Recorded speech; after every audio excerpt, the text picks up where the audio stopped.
नमः सिद्धेभ्यः। जय श्री महावीराय नमः।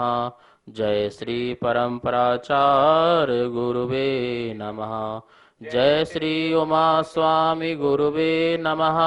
जय श्री शांति सागर गुरुवे नमः।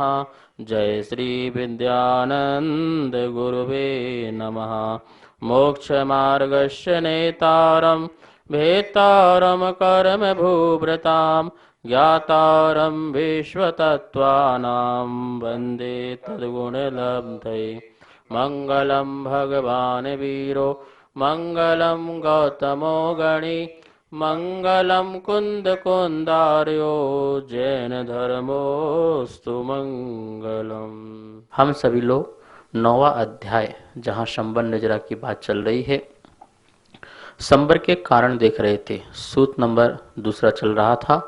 एक बार बोर्ड के माध्यम से सूत्र देखते हैं और इसमें जो अनुप्रेक्षा, परिसह, जय और चारित्र है, इसका जो कथन कल रह गया था उसकी चर्चा भी आज करेंगे। 9वां अध्याय का सूत्र नंबर 2 है सा गुप्ती समिति धर्मानुप्रेक्षा परिसहजय चारित्र।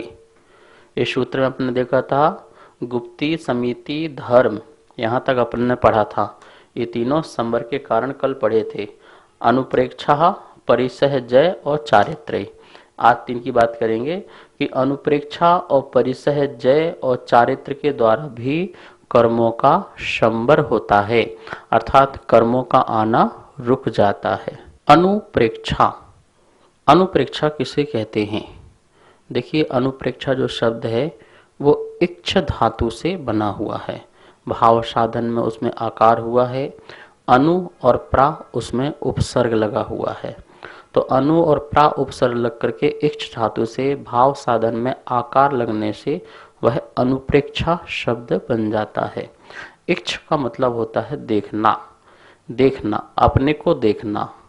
अनु और प्रा, अनु मतलब बार बार यहाँ लेना है कि बार बार, प्रा मतलब प्रकष्ट रूप से, बहुत अच्छे रूप से, इच्छ मतलब देखना, सम्यक रूप से देखना, अपने को देखना, मैं कौन हूँ, मैं क्या हूँ, मेरा क्या स्वरूप है। तो इस प्रकार से अनुप्रेक्षा, बार बार चिंतन करने को अनुप्रेक्षा कहते हैं। वस्तु स्वरूप का चिंतन करना अथवा अनेक प्रकार की चीज़ों का चिंतन करना, जैसे अशरण भावना है उसका चिंतन करना, वो भी अनुप्रेक्षा है। संसार भावना है, संसार क्या है, क्या स्वरूप है, कैसा दुख है संसार में, उसके बारे में चिंतन करना, ये संसार अनुप्रेक्षा है। इसी प्रकार से 12 प्रकार की जो है अनुप्रेक्षाएं होती हैं। प्राकृत में से वारस अणुवेक्षा कहते हैं। 12 प्रकार की अनुप्रेक्षा होती है। शरीर आदि के स्वभाव का बार बार चिंतन करना, जिस शरीर से हम मोह करते हैं, इसे राग करते हैं, द्वेष करते हैं, या यह मेरा है ऐसा परिणाम करते हैं, उसके स्वभाव के बारे में चिंतन करना कि यह शरीर जो है क्षणभंगुर है, नित्य ही मल आदि से भरा हुआ है और ये परमाणुओं का पिंड है। ऐसा चिंतन करके शरीर के प्रति राग द्वेष को हटाना, यह जो है अनित्य भाव का चिंतन आदि करना। कर्मों की निर्जरा के लिए अस्थि मज्जा अनुगत अर्थात पूर्ण रूप से हृदयगम हुए श्रुत ज्ञान के परिशीलन करने का नाम अनुप्रेक्षा है। मतलब श्रुत ज्ञान, जो श्रुत ज्ञान हमारे आत्मा के कल्याण में कारण बनता है, ऐसे श्रुत ज्ञान का क्या करना, चिंतन करना। और श्रुत ज्ञान के माध्यम से ही हम वस्तु जगत का चिंतन कर सकते हैं। और चिंतन करना है, चिंता नहीं करना है। इसका क्या होगा, अब क्या होगा, आगे क्या होगा, पीछे क्या हो गया, ऐसा चिंतन नहीं करना। ये चिंता करना ये अनुप्रेक्षा नहीं है। चिंतन जहाँ से सम्यक समाधान निकले, सुख का जो है हमारे अंदर प्रादुर्भाव हो, उसका नाम अनुप्रेक्षा है। अनुप्रेक्षा सुख देती है, कभी दुख नहीं देती है, कभी बोरियत नहीं करती है, कभी खेद खिन्नता को पैदा नहीं करती है, शोकाकुल नहीं करती है कि अनुप्रेक्षा भावना भा रहे हैं और हम क्या बोलते शोक में पड़ गए हों, भय में पड़ गए हों, ऐसा अनुप्रेक्षा नहीं देती है। अनुप्रेक्षा तो अपने आप को जानने का एक बहुत अच्छा माध्यम है। और यहाँ तो आचार्य भगवान कह रहे हैं संवर का कारण है। किसका कारण है? संवर का कारण है। वैसे व्यवहार से अनुप्रेक्षा का चिंतन करते हैं तो पुण्य का आश्रय होता है, अशुभ का संवर होता है। लेकिन जब निश्चय से यदि हम अनुप्रेक्षा भावना भाते हैं तो उस समय जो है निश्चित ही पूर्ण रूप से संवर होता है। व्यवहार से जो है पर का अवलंबन लेकर के चिंतन किया जाता है। जैसे संसार है तो संसार के चारों गतियों को लेकर के चिंतन करना, उसमें समता भाव रखना, ये जो है संसार अनुप्रेक्षा हो जाएगी। पर पदार्थ का जो शरण है उनकी शरण कैसी हैं? अशरण रूप हैं, इस प्रकार को लेकर के चिंतन करना। तो असुचि भावना में शरीर आदि जो है असुचि है, इस प्रकार का चिंतन करना। तो ये जो है पर का अवलंबन लिया जा रहा है। पर पदार्थ के अवलंबन से जो हमारा चिंतन हो रहा है उस समय वह चिंतन जो है वो पुण्य रूप है, क्योंकि आप उस समय विकल्पात्मक रूप है। निश्चय जहाँ पर निर्विकल्पात्मक रूप से अनुप्रेक्षा भाई जाती है, मतलब अपने आत्म स्वरूप में ही मग्न होना, अपने आत्म स्वरूप को ही देखना, शुद्ध स्वभाव में दृष्टि देना, ये जो है उसका ही चिंतन करना शुद्ध बुद्धता का।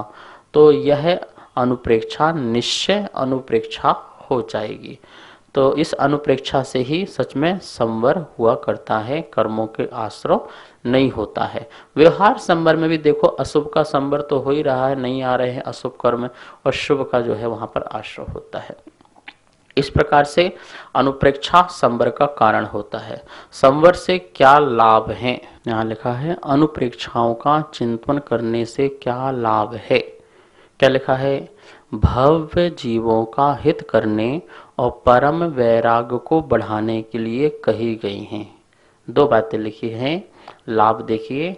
एक तो भव्य जीवों का हित करने के लिए, जो भव्य जीव हैं वो उनका हित होता है इन अनुप्रेक्षा से। और दूसरी बात लिखी है वैराग्य को बढ़ाने के लिए, कि हम संसार के जो कीचड़ में फंसे हुए हैं, राग द्वेष में फंसे हुए हैं, दिन रात पाप का अर्जन करते रहते हैं, उनसे हटने के लिए और वैराग्य बढ़े, मतलब कि समभाव की दृष्टि हमारे अंदर पैदा हो, तो उसमें ये अनुप्रेक्षा बहुत कारण बनती हैं। आपको पता है जब तीर्थंकर भी दीक्षा को लेने के लिए निकलते हैं तो उसके पहले 12 भावनाओं का चिंतन करते हैं। उन 12 प्रकार की भावना का चिंतन करने के बाद ही जो है वो दीक्षा को आगे बढ़ते हैं। तो इस प्रकार से देखा कि उसने वैराग्य बढ़ाया, तो वैराग्य बढ़ने से क्या होता है? चारित्र दृढ़ होता है, और चारित्र की दृढ़ता से ही जो है हमारा शुद्धोपयोग टिकता है, और शुद्धोपयोग के बल से केवल ज्ञान की प्राप्ति होती है। तो कह सकते हैं अनुप्रेक्षा जो है हमें केवल ज्ञान दिलाती है, अनुप्रेक्षा जो है हमें मोक्ष दिलाती है। तो अनुप्रेक्षा साक्षात तीर्थंकर अवस्था है, अनुप्रेक्षा साक्षात मोक्ष की सखी है। इस प्रकार से आचार्य भगवान ने जो अनुप्रेक्षा के लाभ बताए हैं उनमें बहुत सारे कारण बताए हैं। ये भावनाएं अत्यंत निर्मल हैं और तीर्थंकर परमदेव भी इनका चिंतन करते हैं। भव्य जीवों को हित करने वाली और वैराग को बढ़ाने वाली होती हैं। मूलाचार प्रदीप में आचार्य भगवान कहते हैं ये भावनाएं अनुपम गुणों की खान हैं, मोक्ष लक्ष्मी की सखी है, जिनेन भगवान के मुख से उत्पन्न हुई है, गणधर देवों ने इनकी सेवा की है, पाप रूपी पर्वतों को चूर चूर करने के लिए वज्र की धारा के समान है, मोक्ष अभिलाषी मुनियों को सदा इनका चिंतन करते रहना चाहिए। जो मोक्ष के अभिलाषी है, जो मुमुक्षु हैं, मुमुक्षु कौन है? ध्यान रखना, मुनि ही मुमुक्षु हैं, क्योंकि वही मोक्ष के परम इच्छुक हैं जो मोक्ष मार्ग में चल रहे हैं। बाकी तो सब बुभुक्षु हैं, कहना मात्र मुमुक्षु से मुमुक्षु नहीं हो जाते हैं। तो यहाँ पर ऐसे मुमुक्षु जो हैं 12 भावनाओं का सतत ही चिंतन करते रहें, चिंतन करते रहें, मंथन मनन करते रहें, जिसके कारण वह क्या होंगे? अपने लक्ष्य को पूर्णतः से प्राप्त हो जाएंगे। अब 5वां नंबर का है परिशह।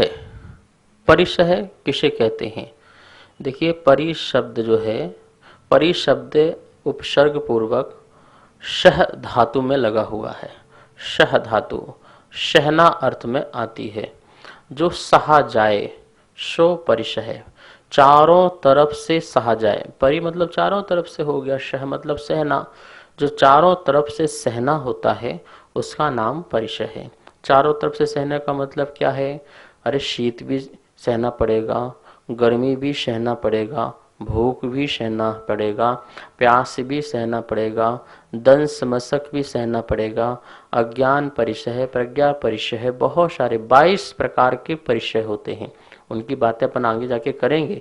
अभी तो मात्र अपन को परिसह शब्द की परिभाषा को समझना है। तो जो चारों तरफ से सहा जाता है और उसे सहने को जीतना, उस परिसह को जीतना, उस परिसह को जीतना परिसह जय कहलाता है। आचार्यों ने जो कहा है कि परिसह क्या होते हैं? जिनको हम अपनी आत्मा की शक्ति के कारण उनको स्वयं ही सामने लाते हैं, स्वयं ही लाते हैं। जैसे भूख लग रही है तो हम उठ के भोजन कर सकते हैं, लेकिन नहीं, हमने अपनी आत्म शक्ति से इच्छाओं को रोका। तो इच्छाओं को रोका तो उसको सहना। कैसे सहना? क्षमता भाव से सहना। सहना ऐसा नहीं सहना कि मजबूरी में सहना। मजबूरी में सहने को धर्म नहीं कहा, यहाँ तो संबर की बात कह रहे हैं। तो मजबूरी में सहने को संबर नहीं कह रहे हैं। भूख लग रही है, भोजन नहीं मिल रहा है तो सहन कर रहे हैं, अथवा किसी ने बोल दिया तो नहीं खाना है तो सहन कर रहे हैं। अब अंदर तो भूख लग रही है, तो ऐसा नहीं। वस्तु स्वरूप को अच्छी तरह से जान करके समभाव से सहना, समता दृष्टि से सहना, तो उस सहन को ही यहाँ पर परिसह जय कहते हैं। ठीक है ना? तो ये भी व्यवहार परिसह जय और निश्चय परिसह जय, इस प्रकार से दो भेद कर लेना। व्यवहार परिसह जय तो यही हो गया कि बाहर के वस्तुएं जो हैं उनके निमित्त मिलने पर भी अपने को संभाव रखना, ये जो है बाह्य परिसह जय को क्या कहेंगे अपन? भैया भूख लगी, भोजन नहीं कर रहे, तो भूख के उसमें अपन ने भोजन छोड़ा है ना, भोजन प्रति आकर्षण छोड़ी है ना, आसक्ति छोड़ी है, तो वो क्या हो गया? व्यवहार परिसह जय हो गया। और निश्चय से तो यही है कि अपने कषायों के निमित्त मिलने पर भी कषायों को उत्पन्न नहीं होने देना, अपने को अविकारी रखना, विकारी नहीं होने देना। जो इस प्रकार का जो पुरुषार्थ है वो निश्चय परिसह है। कर्म का उदय तो आया, लेकिन अपने को विकार युक्त नहीं होने देना, अपने स्वभाव में ही अपने को ठहरना, अपने को रखना, अर्थात कसायों को जीतना। कसायों को जीतना ये हमारा निश्चय परिसह जय हो जाएगा। इस परिसहों से क्या लाभ है, इसके बारे में आचार्य भवन क्या बताते हैं? परिसहों को जीतने से क्या लाभ है? लिखा है, अपने चारित्र में अचल रहने वाले जो मुनिराज कर्मों से घोर युद्ध में चारित्र रूपी धनुष पर श्रेष्ठ तप रूपी बाण चढ़ाकर परिसह रूपी महायोद्धाओं को जीत लेते हैं, उनके समस्त कर्म पांचों इंद्रिय रूपी चोरों के साथ साथ अवश्य नष्ट हो जाते हैं। बहुत शीघ्र ही मोक्ष लक्ष्मी के साथ तीनों लोकों की लक्ष्मी को उसने प्राप्त हो जाती है। कितनी सुंदर बात कही, कितनी सुंदर आचार्य भवन ने उपमा दी है कि चारित्र रूपी अचल जो मुनिराज हैं और उन मुनिराजों के कर्मों से घोर युद्ध चल रहा है। तो घोर युद्ध चल रहा है, सामने कर्म खड़ा है और यहाँ मुनिराज हैं और घोर युद्ध चल रहा, पर मुनिराज भी अचल हैं। और मुनिराज ने चारित्र रूपी क्या उठा रखा है? धनुष उठा रखा है, और तप रूपी उसमें बाण लगा रखे हैं, और उस बाण को चढ़ा करके परिसह रूपी महायोद्धाओं को क्या कर दिया है? परास्त कर दिया है, ध्वस्त कर दिया है। ऐसे महामुनिराज देखिए कितना गर्मी पड़ती है, कितनी ठंडी पड़ती है, कितने अंतराय आ जाते हैं, कहीं आहार नहीं होते हैं, शरीर में कितनी प्रकार की बाधाएं उत्पन्न हो जाएं, कांटे आदि लगें, मक्खी मच्छर आदि काटें, सर्प आदि भी काट लें, अनेक जंतुओं के द्वारा उपसर्ग आदि भी हो।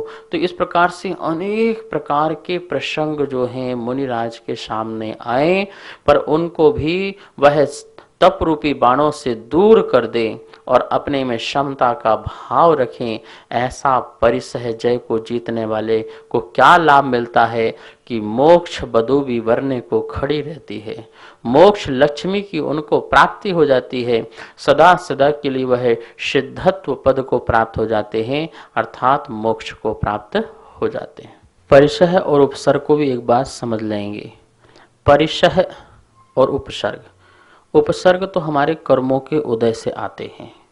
हमारे जो तीव्र कर्म उदय हैं तो किसी भी प्रकार से उदय में आते हैं। जैसे आहार कर रहे हैं तो आहार करते समय अंतराय आ जाना, तो ये हमारा कर्म का उदय ही है, लेकिन उसके उदय आने पर उसको सहन करना ये परिचय है। इसके लिए हम क्या कहेंगे, परिचय की भूख प्यास की बाधा को सहन कर रहे हैं, अब उसको हम परिचय कहते हैं। तो परिचय तो हमारे द्वारा भी उत्पन्न हो जाया करते हैं। जैसे कि हमने संकल्प लिया कि हम गर्मी आए चाहे ठंड आए पर अन्य साधनों का उपयोग नहीं करेंगे, तो ये हमारे द्वारा ही परिचय पैदा किए गए हैं और उसको हम जीत रहे हैं। उन कष्टों में हम समता भाव रख रहे हैं, अपनी आत्मशक्ति को बढ़ा रहे हैं। तो एक पैर में कांटा लगना ये उपसर्ग है, और एक कांटे को उठा करके अपने पैर में लगा के देखना कि मेरे अंदर कितनी शक्ति है, कितनी सामर्थ्यता है, मेरी आत्मा कितना तप कर सकती है, कितना कठिन से कठिन तप के माध्यम से अपने कर्मों की निर्जरा कर सकती है। तो अपनी शक्ति को छिपाना नहीं और शक्ति की सामर्थ्य के अनुसार दुखों को बुला करके अपने में शाम भाव रखना, ये क्या है? मुनि बनना क्या है?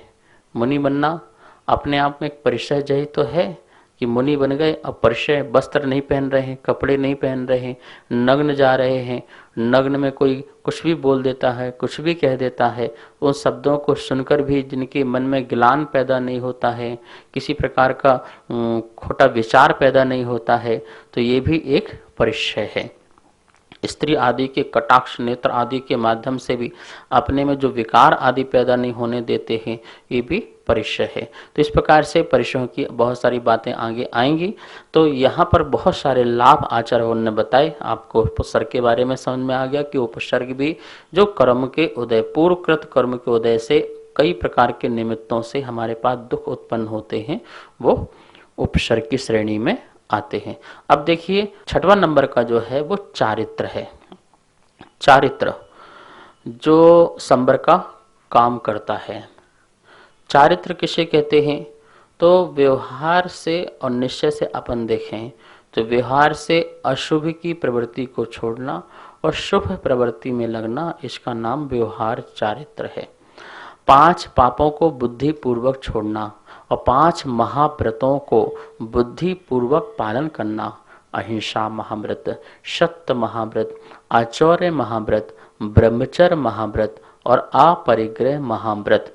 इस प्रकार से 5 महाव्रत, 5 समिति, 5 इंद्रिय निरोध, 6 आवश्यक, 7 शेष मूल गुण, इनको बुद्धि पूर्वक अच्छी तरह से पालन करना, उसमें परिणाम लगाना, उसके प्रति आदर भाव रखना, सत्कार भाव रखना, यह व्यवहार चारित्र है। इस व्यवहार चारित्र में पूर्णतः ध्यान रखा जाता है कि मेरा जो मन वचन काय है किसी भी प्रकार के बाह्य आरंभ सारंभ या अशुभ में प्रवृत्ति ना करे। तो ये अशुभ की प्रवृत्ति से हटना और शुभ की प्रवृत्ति में लगना, ये कहलाता है व्यवहार चारित्र कहलाता है। निश्चय चारित्र क्या है? निश्चय चारित्र है शुभाशुभ दोनों से ही निवृत्त होकर के, दोनों से निवृत्त होकर के शुद्ध उपयोग में ठहरना, शुद्ध दशा में ठहरना, उसका नाम निश्चय चारित्र होता है। निर्विकल्पता, निर्विकल्पता का जो भाव है परिणाम है, पूरे के पूरे परिणाम जो हैं आत्मा की ओर अभिमुख जब हो जाते हैं तो उसका नाम निश्चय चारित्र हो जाता है। जहाँ परिणाम पर के निमित्त से उत्पन्न नहीं होता है, स्वसत्ता मतलब स्वाधीनता से जहाँ परिणाम प्रकट होते हैं वहाँ पर आचरण निश्चय चारित्र कहते हैं। तो यह निश्चय जो चारित्र है ये पूर्ण संवर का काम करता है, ये कर्मों को आने नहीं देता है। और जो व्यवहार चारित्र जो है वह अशुभ का संवर करता है और शुभ का आश्रय करता है। तो यह व्यवहार चारित्र भी कारण है किसका? निश्चय चारित्र का। निश्चय चारित्र को प्रकट करने में हेतु बनता है, निमित्त बनता है, कारण बनता है। इसलिए व्यवहार चारित्र को भी हमें अंगीकार करना चाहिए। बिना व्यवहार चारित्र के निश्चय चारित्र प्रकट नहीं होता है। यद्यपि दीक्षा लेते ही सबसे पहले क्या प्रकट होता है? निश्चय चारित्र, ठीक है, सप्तम गुण स्थान, फिर व्यवहार में प्रमत्त गुण स्थान में आते हैं। लेकिन निश्चय गुण स्थान में जाने के लिए भी हमें पहले व्यवहार का अवलंबन लेना पड़ता है, अर्थात हम बुद्धि पूर्वक तत्व चिंतन आदि करते हैं और अपने बुद्धि पूर्वक ही वस्त्र आदियों का त्याग करते हैं, परिग्रह आदि का त्याग करते हैं। जब कोई दीक्षा लेता है तो क्या करता है? खड़ा होगा, वस्त्र का त्याग करेगा और अंतरंग में परिणाम बनाएगा कि ये मेरा एक परमाणु मात्र भी परिग्रह नहीं है। इस प्रकार से परिणाम बना के सब कुछ का छोड़ देता है, राग देश छूट जाते हैं उसके उस भूमिका के अनुसार, और फिर वह शुद्ध उपयोग की दशा में जाता है। तो देखो, छोड़ना भी तो उसका कारण बनना ना, तो यही व्यवहार चारित्र है। तो इस प्रकार से व्यवहार चारित्र भी हमारे लिए अशुभ की जो है आने नहीं देता है, इसलिए संवर का कार्य करता है। निश्चय चारित्र जो है शुभ को भी जो है नहीं आने देता है, वह निश्चय चारित्र कहलाता है। चारित्र के क्या लाभ हैं? क्या लाभ हैं चारित्र के? तो चारित्र का लाभ तो एक यही है कि साक्षात मोक्ष की प्राप्ति होती है। बिना चारित्र के कभी भी मोक्ष की प्राप्ति नहीं होती है। देखिए यहाँ लिखा हुआ है, चारित्र धारण करने से क्या लाभ है? जो पुरुष समस्त अतिचारों से रहित और चंद्रमा के समान निर्मल ऐसे इस चारित्र को प्रयत्न पूर्वक धारण करते हैं, उन चरम शरीरियों को अवश्य ही मोक्ष की प्राप्ति होती है। और भी जो चतुर्मुनि इस चारित्राचार से सुशोभित होते हैं, वे तीनों लोकों के सुखों को भोग कर अनुक्रम से मोक्ष में जा विराजमान होते हैं। तो सीधी सी बात है, चारित्रम खलु धम्मो, चारित्र ही निश्चय से धर्म है। वह चारित्र क्या है? समता रूप भाव को चारित्र कहते हैं। समता कैसे प्रकट होती है? जहां पर किसी प्रकार का क्षोभ नहीं होता, मोह और क्षोभ के अभाव का नाम किसका बोल रहे हैं? मोह और क्षोभ के अभाव का नाम क्षमता है, और उसी को धर्म और उसी को चारित्र आचरण ने कहा। मोह तो समझ में आता है मिथ्यात्व, और क्षोभ मतलब राग द्वेष, इनके अभाव का नाम। तो चारित्र से हम क्या करते हैं? जैसे संजलन जो कषाय है वो भी क्रोध मान माया लोभ धीरे धीरे धीरे धीरे क्षय को प्राप्त हो जाए, वो बादर रूप से फिर सूक्ष्म हो जाए और सूक्ष्म से भी पूर्णतः नष्ट हो जाए, 12वें गुण स्थान में प्राप्त होकर के चारित्र प्रकट करें और फिर अंतर मुहूर्त में ही केवल ज्ञान को प्राप्त करके और आयु पूर्ण करके वह मोक्ष को प्राप्त करे। तो यही बात यहाँ पे कह रहे हैं कि जो निरतिचार रूप से जो अतिचार नहीं लगाता है, पूर्ण रूप से शील का पालन करता है, चंद्रमा के समान जो निर्मल होता है, जहां किसी प्रकार का कोई दाग अपने जीवन में नहीं होता है, ऐसा चारित्र का जो प्रयत्न पूर्वक, कोशिश पूर्वक नहीं, आप कोशिश करें महाराज नियम, महाराज कोशिश करेंगे त्याग करने का, नहीं, प्रयत्न पूर्वक। जैसे घर में आग लग जाए तो आग बुझाने की कोशिश नहीं की जाती है, क्या करते हैं? आग बुझाने का प्रयत्न करते हैं। प्रयत्न मतलब तत्पर हो जाते हैं, उसको पूर्ण करना ही करना है, आग बुझाना ही बुझाना है। ऐसे ही जो अपने जीवन में कषाय हैं उनको दूर करना ही करना है। इस प्रकार का जो प्रयत्न करने में लग जाते हैं, शुद्ध स्वभाव को प्रकट करने में लग जाते हैं, ऐसे चरम शरीरी तो उसी भाव में ही मोक्ष को प्राप्त हो जाते हैं। और जो उस भाव से मोक्ष प्राप्त ना हो तो नियम से 1 2 3 भाव में मोक्ष को प्राप्त कर लेते हैं अनुक्रम से। इस प्रकार से आचार्यों ने यहाँ पर चारित्र का लाभ मोक्ष बताया। अब देखिए यहाँ पे एक प्रश्न खड़ा किया गया है, तीर्थ स्नान से संवर मानने में क्या हानि है। ठीक है ना, तीर्थ स्थान जो होते हैं, सरोवर होते हैं, गंगा आदि होते हैं, वो कह रहे हैं कि उसमें स्नान करने से क्या हानि है। तो यहाँ बताया है, यदि तीर्थ स्नान से संवर होता तो निरंतर तीर्थ जल में डूबी रहने वाली मछली आदि की भी मोक्ष अति सुलभ हो जाता। क्या कह रहे हैं, यदि जल में नहाने मात्र से यदि आत्मा स्वच्छ हो जाती, आत्मा पावन और पुनीत हो जाती, पुंडरीक हो जाती, तो फिर क्या होता कि जल में रहने वाले जितने भी मछली हैं, मगरमच्छ हैं और भी बहुत सारे जीव जंतु हैं, तो उनको तो मोक्ष चले ही जाना चाहिए था, उनकी आत्मा तो शुद्ध हो जाना ही चाहिए था, पर ऐसा दिखता नहीं है। वो जन्मांतर तक भ्रमण करते रहते हैं, जन्म मरण करते रहते हैं। तो गंगा में स्नान करने से नहीं होता है। श्री कृष्ण ने भी कहा है कि तुम इस तुमड़ी को जो है जल में स्नान करा के ला गए तो इसका जो कड़वाहट है वो दूर नहीं हो गई। ऐसे ही स्नान करने से तुम्हारे मन की कड़वाहट दूर नहीं हो गई। पहले मन को ठीक करो, पहले मन को शुद्ध करो, मन को स्नान करो, ज्ञान से स्नान करो, चारित्र से स्नान करो, तब कहीं जाकर के तुम्हारा मन, तुम्हारा आत्मा शुद्ध होगा। इसी बात को आगे लिखा यहाँ पर, रागी द्वेषी मोही जीवों को भी मात्र तीर्थ स्थान से मुक्ति मिल जानी चाहिए। जिस प्रकार से रागी द्वेषी मछली आदि हैं तो उनको स्नान मात्र से यदि मुक्ति मिल जाती है, तो फिर आप सब पापी जितने भी लोग हैं वो लोग भी जाइए, स्नान कीजिए और उनको भी क्या हो जाए, मुक्ति प्राप्त हो जाना चाहिए। लेकिन ऐसा देखा नहीं हो जाता है। अतः गुप्ती आदि के सिवाय अन्य कारणों से संवर नहीं हो सकता। ये प्रश्न खड़ा किया गया था कि और भी कोई कारण है क्या संवर के।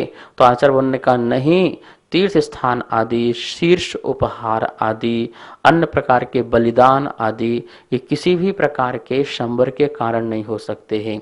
गुप्ती, समिति, धर्म, अनुप्रेक्षा, परिसहजय, चारित्र, यही जो है संवर के कारण हो सकते हैं। अन्य और किसी प्रकार के जो चीजें हैं वो संवर के कारण नहीं हो सकते हैं। और भी किसी प्रकार के संवर के कारण होंगे तो आचार्य भगवान कल सूत्र के माध्यम से हमको बताएंगे। आज स्वाध्याय यहीं पर संपन्न करते हैं। आइए माँ जिनवाणी की स्तुति करते हैं। जावाणी के ज्ञान से सूजे लोकालोक, शोवाणी मस्तक धरु सदा दे तो हो धोग। हे जिनवाणी भारती तो हे जपो दिन रेन, जो तेरी शरणा धरे सो पावे सुख चैन। आशीर्वाद। सभी को सादर जय जिनेन्द्र। आप सभी के सहयोग से छठे अध्याय की पुस्तकें छप के आ चुकी हैं तथा जो भी महानुभाव 7वें अध्याय की पुस्तक छपवाने में अपना सहयोग देना चाहते हैं, इसके अलावा जो भी स्वाध्याय प्रेमी जैन पाठशाला में पुण्यार्जक बनने का सौभाग्य प्राप्त करना चाहते हैं, वह नीचे दिए गए मेरे नंबर पे संपर्क करें। मैं आरती जैन, जय जिनेन्द्र।